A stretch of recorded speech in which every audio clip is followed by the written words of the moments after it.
Aloha and welcome to Live from NOIRLab at Hawaii. My name is Jamika. I'm an outreach assistant at the International Gemini Observatory, which is a program of NSF's NOIRLab. Today's moderator is Leilani Losi, and our technical support comes from Robert Sparks. So please post your questions and comments in the chat throughout today's presentation, and Leilani will share them with today's guests. Now, in case you aren't familiar with Gemini, here's just a brief introduction here.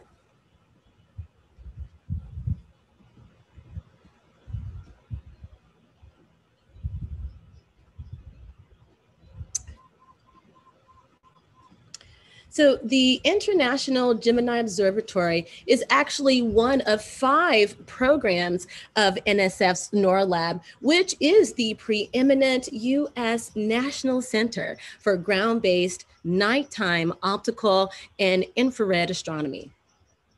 Gemini Observatory is composed of twin telescopes, Gemini North, located on Mauna Kea at an altitude of 13,382 feet, which is just a little over 4,000 meters, and Gemini South, located on north central Chile's Cerro Pachon.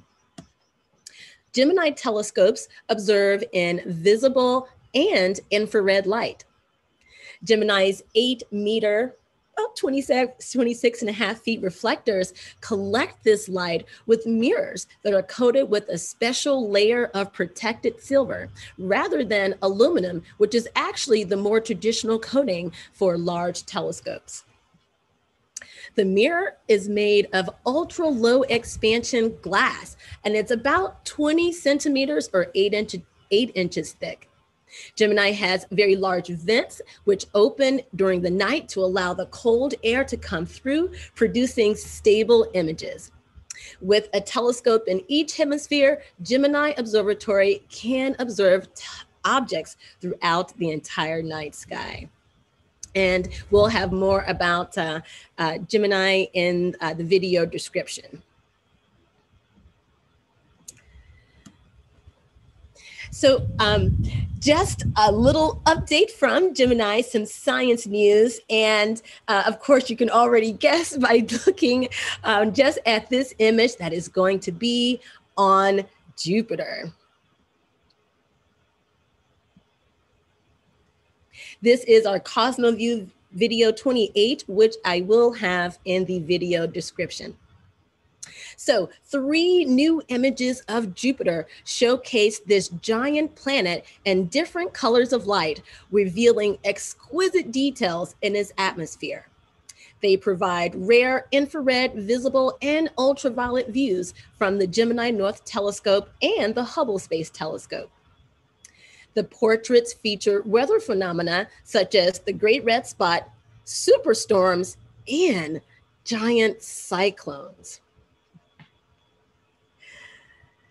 Comparisons like these highlight the power of different kinds of light to reveal details that would otherwise remain hidden.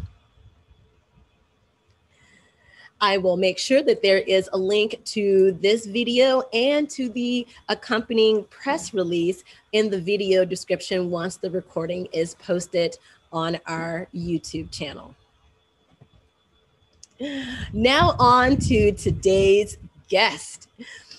So today we have with us our chief scientist, Janice Lee.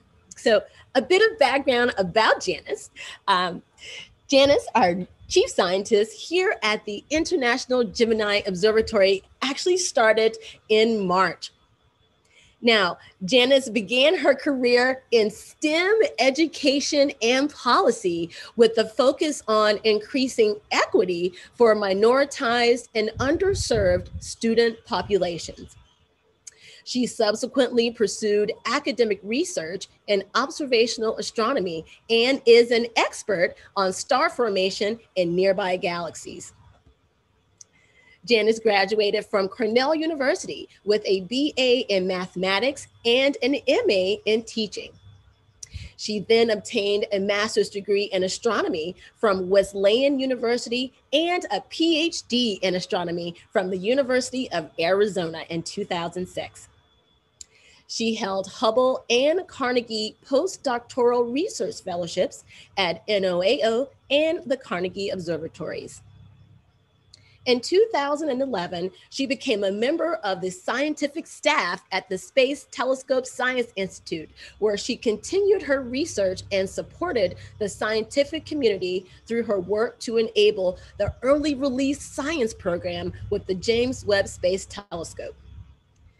In 2017, she joined the scientific staff at Caltech IPAC as deputy lead for communications and education. And in March 2021, she began serving as chief scientist for the International Gemini Observatory. Now, Janice has actually authored over 100 publications on star formation and galaxy evolution, and has been an editor of 3 books. Her research aims to constrain the physics that drive, regulate, and extinguish massive star formation across different galactic environments. The majority of her work is based on large multi-wavelength imaging surveys of nearby galaxies that she has led or co-led over the past 15 years. Those include the Spitzer Local Volume Legacy Survey, the Hubble Space Telescope Legacy Extragalactic Ultraviolet Survey, LEGAS, and most recently, physics at high angular resolution in nearby galaxies with the Hubble Space Telescopes. That is the FINGS HSTW JWST. All right, welcome, Janice. Thank you for that introduction. Okay, I'm gonna stop my share, Janice, so that you can share your screen. Okay. Well, again, thanks for the invitation. It's great to be here with you. I think you have some questions that we'll discuss today. Is that right? Yes, yeah, I do. And we're gonna start off with, you're new to Gemini. Well, maybe not to everyone, but to people who have been watching our Life of NOIRLab, Janice has been here as chief scientist since March. So let's start with, what are your primary responsibilities as Gemini Observatory's chief scientist? Now, I know it includes a lot. Okay, yeah, so just stop me if you need me to explain something in simpler terms, but sure. Let me give a go at this. So, right. My main role as chief scientist is to provide the overall scientific guidance for the observatory. I'm here to help ensure that the most exciting, the most impactful discoveries can be made with Gemini. And maybe what would help is if I made an analogy to common roles in a company. So in a company, the leader of the company is often called the CEO, which is the chief executive officer, right? And the CEO has a leadership team. It can include a CFO, a chief financial officer, a CTO, a chief technology officer. And so with companies that are involved in science, they might have something called a CSO, which is a chief scientific officer. The Gemini chief scientist serves in that role of a chief scientific officer. And so I advise our director on scientific matters and steer the scientific strategy for the observatory. That might seem a little bit vague in terms of what I actually do on a day-to-day basis. So let me give a try at explaining what this means in practice. So for example, let me share screen here. I work with our staff to track the scientific productivity of our telescopes. For example, through the number of papers, as you can see in one of these plots, published based on Gemini observations through the different instruments, and we track the publications with other parameters. So we can help determine where our staff should invest effort and funding, for example, to maintain or improve our capabilities. And so on this screen, I show an example of a recent report that contains some of these metrics on Gemini science and publications. I also guide our user support efforts to help astronomers learn how they can best use Gemini to carry out their experiments. And I organize meetings and conferences to bring the Gemini user community together so they can exchange ideas and new results. To help with our user support efforts, I try to guide innovation. And what's that innovation for? So we want to accelerate the process of discovery. We want to shorten the time of this workflow, the time from when an astronomer thinks of an experiment or idea to when they obtain their observations or data with the telescope, and to the time when they analyze and publish their results in paper and share them with the community. We want to be innovative in the way we do this. So, for example, similar to the way Amazon has sped up the time that you can find something to buy and then have it delivered to your doorstep. Similar to how Google has revolutionized the way we search for information, including, making finding directions so much easier. We want to be that innovative in how we support the scientific process with Gemini. So aside from that, I also continue to be an active researcher, and I study star formation in nearby galaxies, as you mentioned in the introduction, Jamika. So being an active researcher myself has been critical, absolutely critical to how effective I can be in supporting other researchers, because it gives me a firsthand current understanding of what parts of the process can be made easier with new tools, new innovations that I was talking about before. And it gives me insight into the new capabilities that we need to develop in order to enable the next generation of truly groundbreaking discoveries. And then I might add that I work to ensure that our system is supporting this discovery is equitable, as inclusive as possible. And why should a chief scientist be concerned with this? So, well, it's important to me personally, not only because I believe it is the right thing to do, but moreover, if we start with the tenet that all groups of people, no matter their race, ethnicity, gender, or sex, all these groups are equally capable of doing science, then in order to have the absolute best science, we must have participation from all of these groups. If we don't have equitable participation, then we miss out on the brilliant scientists that would have come from one or more of these groups. And so this is another key aspect for a chief scientist in ensuring that the most exciting, as I said before, most impactful astronomical discoveries can be made. So with that's a lot. So from all of that, what excites you most so far about working here at Gemini?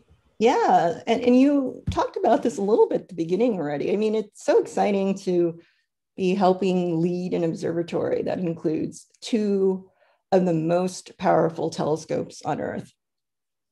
There are really only a handful of telescopes with mirrors, with buckets that collect the light from the night sky, if you will, that are comparable or larger than Gemini's 8-meter mirrors. And as you already mentioned as well, Jamika, Gemini Observatory is really unique in having these two powerful telescopes in different hemispheres. Approximately here on this map, they're in different hemispheres, one in Hawaii and one in Chile. And this provides access to the full night sky. So whereas, if you had one telescope in Hawaii or two telescopes in Hawaii, you could only see the northern part of the sky, not the southern part.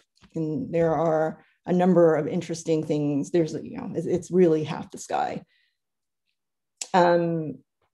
It's also exciting to see the work of the observatory, because just in the past 3 months, I've really appreciated how it's enabling astronomers from all over the world to make discoveries that truly are changing the way humankind understands our universe. So, for example, this is probably a familiar page to you, because it lists our press release. And I know that at the beginning of your Live from NOIRLab segments, you go over these. But these are slides from a recent science presentation that I gave to the Gemini board.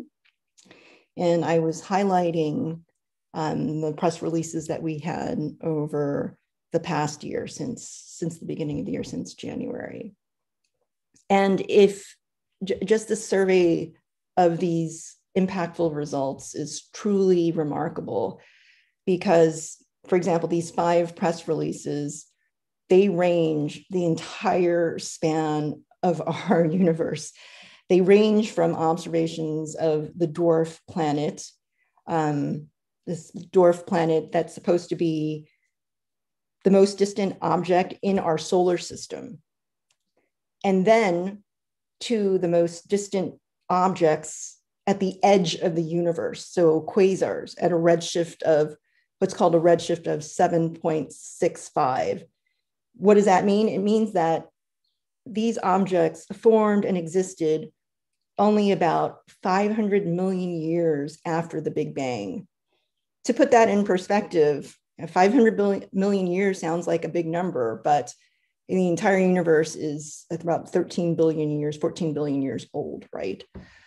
And the discovery of the objects, as I said before, these objects is truly changing the way we understand the universe and the way it's formed.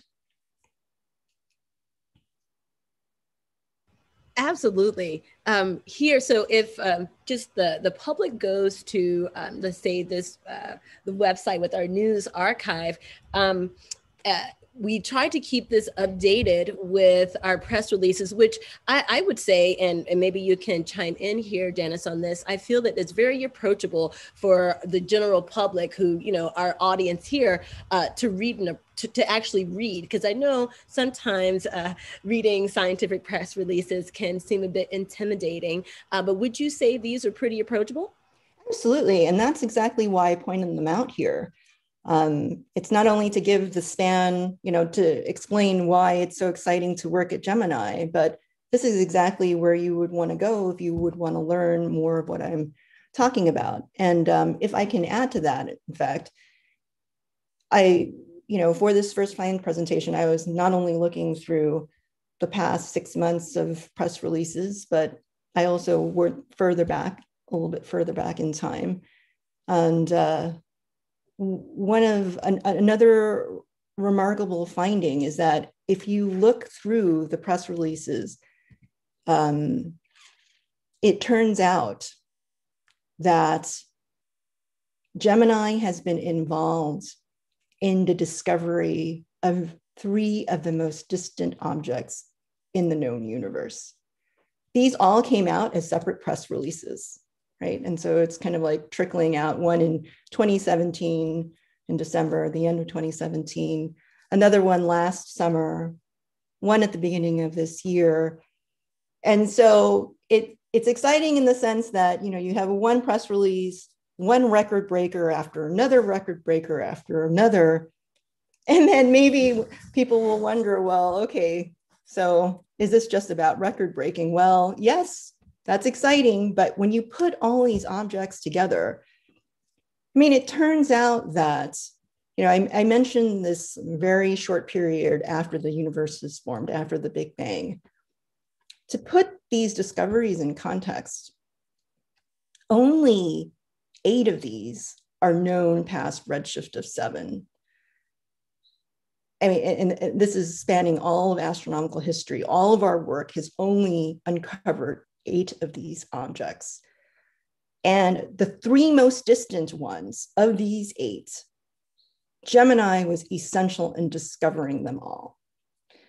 And I think that is truly remarkable in terms of the productivity of the telescopes, and how it's a demonstration of how it really is enabling new discoveries. And then to add to that, maybe some of the people watching know that we will be launching a new telescope into space. It's currently called the James Webb Space Telescope. And that facility, it's a 6.5 meter telescope, so very large in terms of something you need to fold up, put in a rocket and launch into space, but will be the largest telescope to be launched, the most powerful one. They're hoping that at the end of the year, it will go into space. And the way Gemini is involved in the next generation of discovery with the Webb Space Telescope is that it actually is paving the way. And what do I mean by that? So for instance, these 3 highest redshift quasars, after they were found and in terms of discovery and their redshifts measured and the types of objects confirmed with Gemini and other ground-based telescopes, now we know where to point with the Webb Space Telescope so that we can do more detailed studies on the host galaxies, outflows, feedback, their environments. Understand these objects in more detail so that we can understand the physics of the early universe. And really, we would not know how to go about this, where to point, and how to develop these experiments with the Webb Space Telescope if it were not for this initial work with Gemini. And so it's remarkable, you ask what's the most, one of the most exciting things about working with Gemini. It's not only seeing how it's changing our understanding of the universe, but how it's paving the way for future discovery with major facilities over the next decade. That's incredible. I'm so glad that you pointed out that those three of the most distant objects ever in the universe, Gemini helped in, was critical in helping to make those discoveries. And those of you who have been here on Live from NOIRLab at Hawaii will know, of course, of those press releases, and we've definitely highlighted them. But I will be sure to add those links into the video description when we post the recording on our YouTube channel. Thank you. So Janice, first, I'd like to bring your attention to the Zoom chat. In case you had not noticed those. If you'd like to proceed with any of those questions, certainly you can. And while Janice is reading those, I'd like to say thank you again to everyone in our Facebook and YouTube live audience. We are accepting comments and questions for Dr. Janice Lee, Gemini's chief scientist, throughout today's presentation. Leilani is sending those through Zoom to Janice. So keep those coming. And remember, it doesn't have to be a question. It can be a comment. Tell us how much you are enjoying the conversation. And I'd like to send a shout out to all NOIRLab staff who are in the chat. Thank you so much for all of your support and participation. Okay, Janice. Okay, why don't we just take the first question? The question is, would you like to read the question or shall I? It says, what inspired you? Yes. Go ahead, Janice. Right. The question from the viewer is, what inspired you to pursue science, and what advice would you have for the next generation of scholars to astronomy? What inspired me to pursue science is actually quite simple. I always need to understand the answer to the question, why? I think a lot of us, when we're little, we see this in little kids all the time, they ask why? Why does this work the way it does? Why is the sky blue? And that behavior in me just never went away. It is a core part of the person that I am, that I need to understand why are the way things are the way they are, and down to the point where I can understand it with, for example, mathematics. I grew up in New York City, which isn't the greatest place for looking at the night sky. So, because, you know, the lights are very, very bright there. This means that you can't see very faint objects. This is why our telescopes sit at very dark sites. And astronomers are very concerned with dark skies, keeping the skies dark. But I grew up in New York City, so it wasn't exactly, you know, contemplating the night sky that got me interested in astronomy, but it really was understanding why objects, when you drop them, go down and are attracted by the Earth. Why does gravity work the way it does? Why is the universe here? So it provides a way for me to really grapple with those questions. And I'm very lucky that I was able to turn it into a career. And the advice for the next generation of scholars to astronomy, I guess, let me think.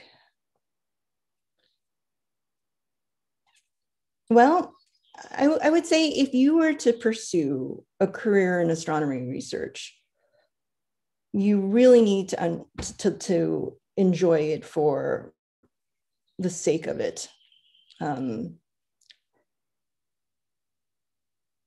To be realistic about it, I mean, unlike many other demanding or highly sought after careers, whether it be in medicine or law or in tech, the reality is astronomy will rarely make one wealthy. There are other careers that can pay far more. And I know this is meant to be encouraging, but this is more along the lines of advice. I mean, it's very difficult to find a permanent position doing research at a university observatory, since the number of those jobs are really limited. If you choose to go into a PhD program, of course, you don't necessarily need to find one of these limited jobs. You'll be gainfully employed in a number of more lucrative career paths, whether it be in finance or in tech. They're always poaching our PhDs and can offer far more money than we can.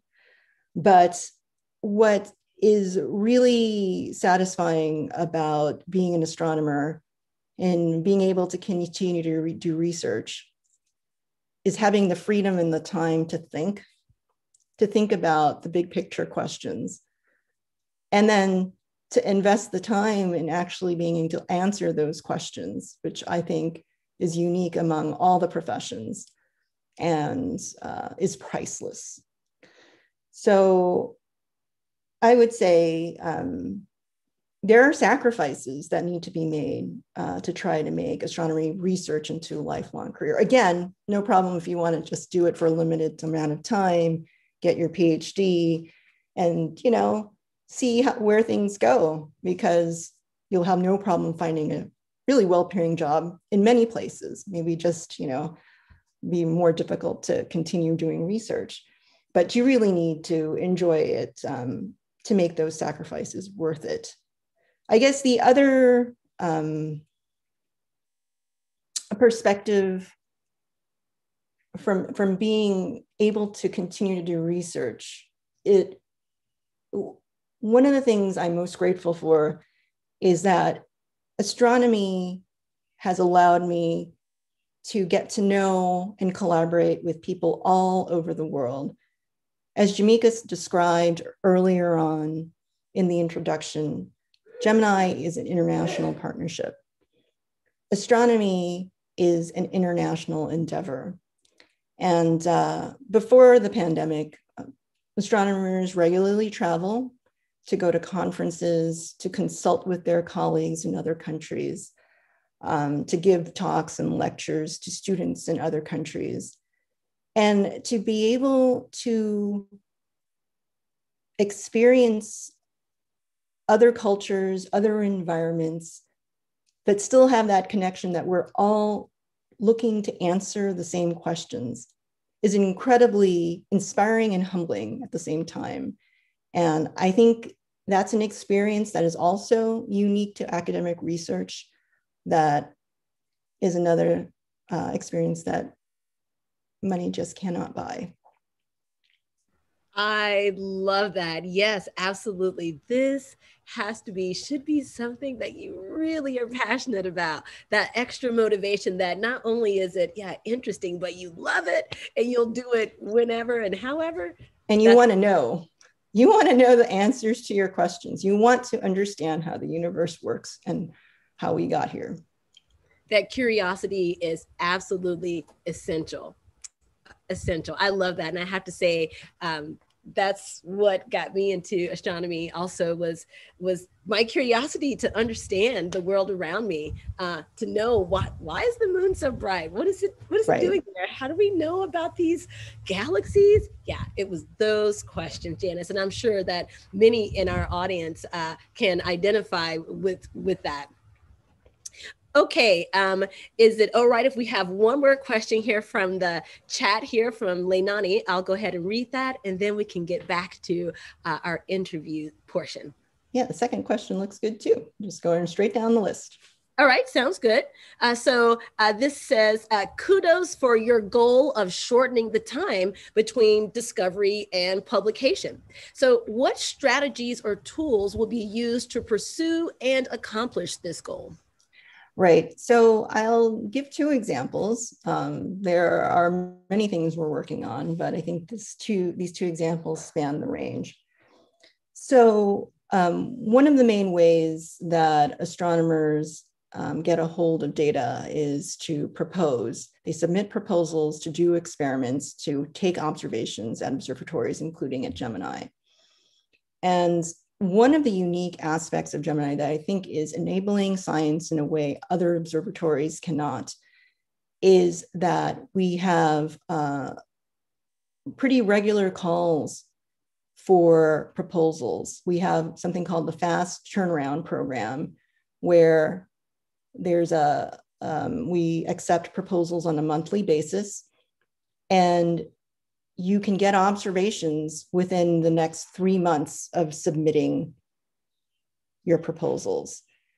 That is a very, very short time from submitting a proposal to obtaining observations.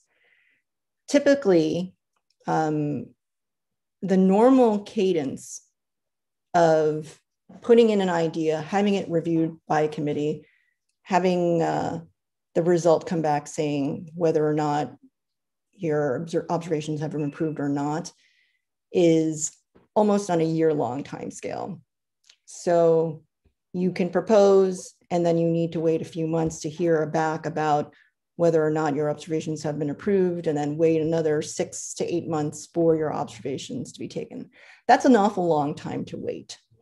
And it makes the process of having an idea, being able to test it out, or wanting to confirm a source that you think might be something exciting versus maybe just noise or an artifact, a lot longer than it can be. And so one of the ways to shorten this cycle of discovery is to shorten the amount of time from proposal to data taking.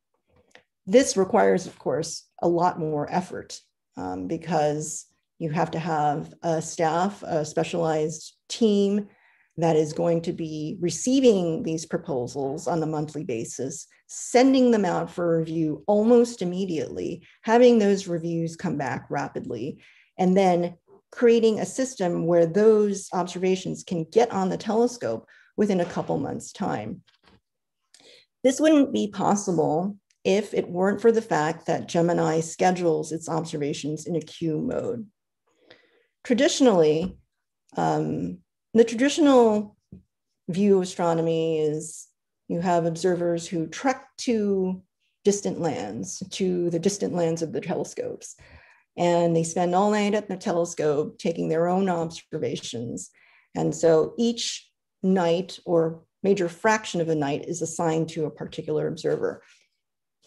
That mode of observation is important, but you can see how it requires more planning and is less flexible to sneaking in observations, experiments that were thought of just a couple months before, because astronomy, the schedule needs to be set and the observers need to travel.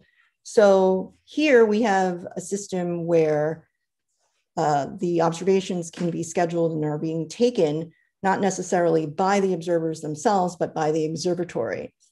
So things can be moved around and observations can be taken, and it makes for a much more flexible system. So that's one aspect to shortening the cycle of discovery. On the other end, all observatories are constantly working on what's called their data processing pipelines. Once you get the data from the telescope, things still need to happen to it to calibrate it so you can actually do measurements on your spectra or your imaging in order to understand the amount of light coming from the source, to measure their ages, to estimate their masses, and so on and so forth. The picture you get or the spectra you get from the telescope, you can't immediately do science on. And so more and more, astronomers are relying on data that has been processed to the point where they can simply start to make the measurements instead of having to do the processing themselves, which requires a good amount of expertise. So that tends to slow down the cycle of discovery and is a highly technical effort. So the observatory is investing effort, has a specialized team that is creating software that will bring the data to a state where you can actually start to do the measurements and speed the time to the analysis. I am really glad that you explained that 3 months is actually short in scientific terms, and that the average length would actually be something more like a year. Right. So this is different from, for example, amateur astronomers. You can set up your scope and decide what you want to look at, and you can do this on a fairly short time scale. Of course, it also depends on what's visible in the sky during that night. So you have to take that into account. But yes, it is a far more longer scale project, longer time scale sort of effort than one would imagine from experiences on, looking at the night sky with telescopes that one might own him or herself. Okay, so thank you all in the YouTube and Facebook live audience for your comments and questions. Keep those coming, and Leilani will send those to us via the Zoom chat. So we'll come back to those questions shortly. Okay, so Janice, earlier today, you're always busy as chief scientist. So earlier today, you actually gave a presentation at the 238th meeting of the American Astronomical Society entitled Things HST Survey, a census of star clusters and multi-scale stellar associations in nearby spiral galaxies. Can you tell us a bit about your presentation and the type of research that you did? Sure. So yeah, the title is quite a mouthful. Let me try to share my screen. So this is an example. Well, this is a copy of the poster that our team presented at the American Astronomical Society today. And what we're trying to do is to use observations of nearby galaxies. Let me see if I can find a good picture.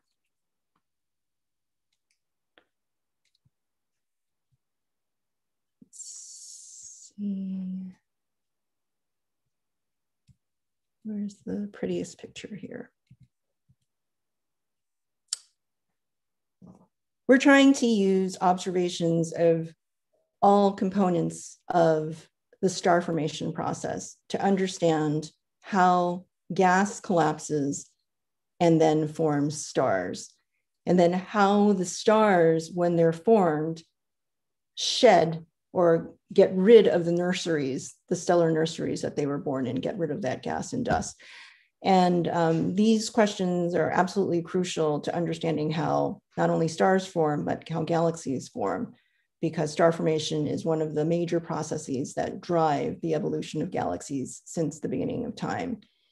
So the pretty picture that you see here, we have the so-called stellar nurseries in red, and those are observed with a ground-based radio telescope called ALMA. And these are what are called molecular clouds. And they're a fundamental unit of star formation in the sense that these are where the stellar nurseries are hosted. It's in the densest parts of these red clouds that you see here where star formation begins. The blue parts of this image show where the youngest stars are. The youngest stars that have shed their molecular clouds. So what happens is when stars are formed, the highest mass stars go supernovae. They send a lot of energy and momentum into their surroundings. And so you can imagine all this energy going in, it's sitting in its natal gas cloud, and then all that energy pushing away the gas and dust from which those stars are formed. And you can see a little bit of it here. If I play the animation, you can see the blinking back and forth of the gas clouds and the stars, which are in blue and green. And you can see that the young stars are often surrounded by the molecular clouds and are just peeking out from them. So if I start the animation again, if your eye goes to these dark regions, these dark lanes where the molecular clouds sit, they're dark in the blue and green image because the light that we can see from our eyes actually cannot pass through these images, these regions. They're so thick with dust that the light can't pass through, but it's that density that allows star formation to begin. And then the process is such that you have this cycle where your molecular clouds form, you have star formation. As I said, when the stars form, they eject a lot of energy back into the surroundings where it disrupts the molecular clouds. It creates something called H2 regions. For those in the audience that are familiar with H-alpha imaging, you see gas and these bubbles being blown by the stars. And then the cycle starts over again. And this cycle and the times between each one of these phases is what our program is seeking to measure. We're seeking to measure the critical timescales and then to understand how environment, how nurture can affect the way stars are formed and how fast they form and go through these phases. And so our program it's actually a very large collaboration of scientists who have come together with expertise on the major phases of star formation, from the very cold gas, which I was describing is the molecular gas. You need special expertise to be able to make those observations, and that's with ALMA. And those get you the molecular clouds, to groups that I lead that are experts in using the Hubble Space Telescope to observe the stars at very high resolution so you can see the individual star clusters that are forming, to subgroups that are expert in using this instrument called MUSE, which is IFU spectroscopy on the Very Large Telescope run by ESO, that allows us to understand the warm gas, the H2 regions. And so it's the coupling of all of these facilities together that is finally giving us access and an understanding of the complete picture of the star formation cycle, not just in one galaxy, not just in the galaxy we live in, the Milky Way, where these kinds of studies have been done before, or the Magellanic Clouds, which your amateur astronomers viewing online can see from the Southern Hemisphere. But we're doing this in 38 galaxies in the nearby universe, the ones that are close enough to be able to do this and have enough star formation that it's interesting to look at, so that we can understand how star formation, it's the usual nature nurture struggle, right? Or determining how much is nature and how much is nurture, how much is environment and how much is just the physics of the individual stars that are forming that affect the way star formation proceeds. And so again, this is a very large collaboration, an international collaboration, and we're also very fortunate to also have observations approved with the to-be-launched James Webb Space Telescope that will allow us to finally, as I was showing before, peer through this dust and find out where the invisible star formation is, where the star formation is just beginning in regions, again, so dense with dust that optical light cannot pass through them.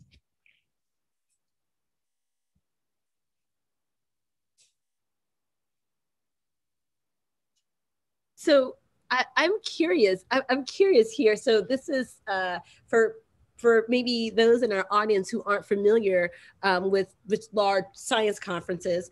The American Astronomical Society it's the oldest and maybe the largest science conference in the country, Janice? Yeah, in the United States, yes. Yes, in the United States, yes, I believe so. Okay, and so they have winter sessions and summer sessions, and this was at the summer session. So are these science conferences ones that you see a lot of students at? Oh, absolutely. It's one of the first conferences that students get to go to, in fact. There are many undergraduates who are presenting their work, and it's their first experience with interacting with other astronomers from all over the country and sometimes all over the world. So yes, it's can be quite a large gathering. The summer conferences are smaller, but the winter conferences tend to have 2,000 to 3,000 people at them. Unfortunately, of course, over the past year, we've done this all remotely as we've needed to make we've needed to deal with the pandemic, but hopefully sometime in the near future, the astronomers from around the country and around the world will be able to see each other in person and talk about science together soon, and not over Zoom. You know, I'm sure others are looking forward to that too. Absolutely. So some people here, our local community, may of course recall that I believe it was 2 years ago we had the winter AAS in Honolulu. Was huge, and of course of the observatories attend and go, and we had my colleague Leilani Losi was in attendance, as well as other Gemini staff giving. That was the very last one we had in person. Oh yeah, you're right. All right, well, we set a good standard there. Glad we were able to participate in that last one here with all of this aloha for everyone. All right, so with about 10 minutes left, Janice, I would like to ask a little bit more personal question. How does your job affect what you do or don't do in your home or social life? Because clearly you are busy all the time. Yeah, right. I invest a great deal of my time in my work.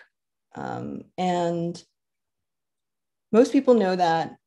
And most people also know that I have a family. I have a husband, a son, and a daughter. And so between my family and science and astronomy, I actually don't have that much time to spend on other things, but I actually don't mind, since for me, my family and my science is all I need to stay fulfilled and happy. And of course, exercise, right? And all those things that we need to do to keep ourselves healthy. Maybe once in a while, I'll find time to do something mindless or cook or, do something outside of those two main focuses of my life. But I would imagine that the constraints on one's like social home life imposed by a career like mine, I guess it probably isn't so different, right, than folks who are pursuing careers in medicine or law or business at a high level, or even tech, right? So it comes with the territory. But as I said before, in the parts of the job that make it so fulfilling, not just doing research or enabling science for others, but being able to collaborate with people all over the world.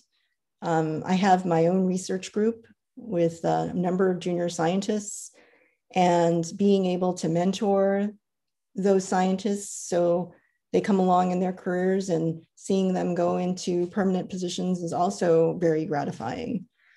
So yeah, it does limit one's ability to do whatever, to do everything, but I think it's a very satisfying life. That's amazing. That is amazing. I'm really glad to hear you say that. Yeah, it is a lot because, as one of our first questions was like, hey, what advice would you give someone going into this, or, students, or even someone transitioning like me from one career into another career? It's great to have a true insight into what things are really like, and that you love that.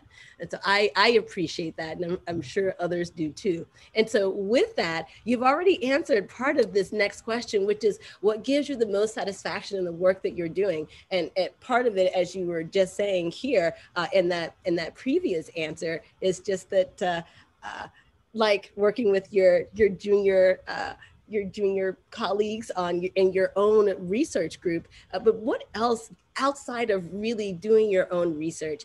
Outside of that, what gives you a lot of satisfaction that isn't directly related to research or being a chief scientist, but just with astronomy or science in general?